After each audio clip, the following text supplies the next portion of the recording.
అస్సలాముఅలైకుం వరహమతుల్లాహి వబరకాతుహు. Hi friends, ఈరోజు అటుకులతో ఉప్మా తయారు చేసే విధానం చూద్దాం. అటుకులు అంటే పోహా అని కూడా అంటారు. ఇందులో కావాల్సినవి క్యారెట్, అలాగే బంగాళదుంప, పచ్చిమిర్చి, టమాటా, అల్లం ముక్కలు, ఉల్లిపాయ.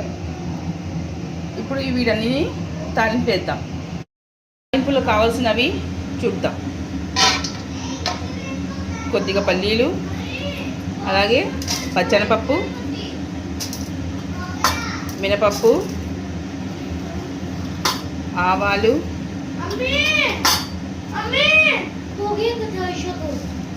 జీలకర్ర,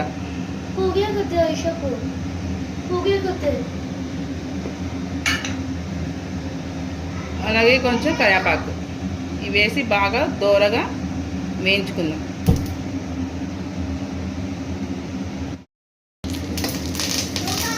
ఇలాగా తాలింపు వేసుకోవాలి. తాలింపు గింజలతో ఇలా తాలింపు పెట్టుకోవాలి.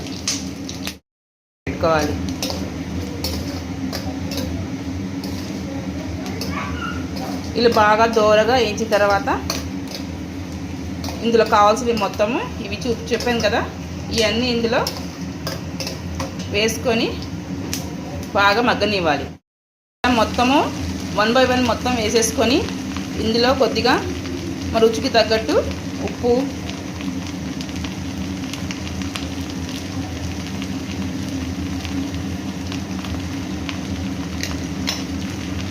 అలాగే కొద్దిగా పసుపు,